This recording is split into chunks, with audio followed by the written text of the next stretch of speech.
Resources on Kauai are limited, which is why the police chief there says the state's quarantine order is so crucial. Anyone who violates it could face a penalty. Devin Martin took an Alaska Airlines flight from Washington to Kauai and arrived on Thursday.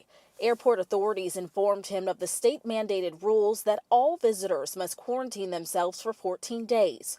Kauai police say Martin did not have any reservations for accommodations, and he refused to find a place to stay.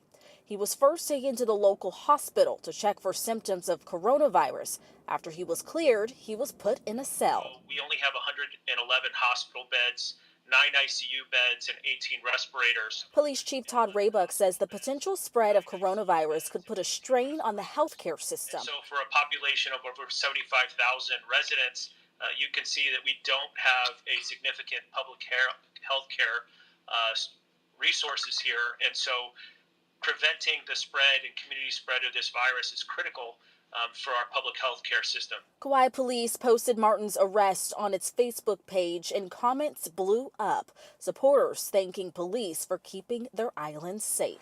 Martin is scheduled to take a direct flight back to the mainland at some point tonight. However, the police chief did not have any information about whether or not Martin planned to fly back to Washington or somewhere else.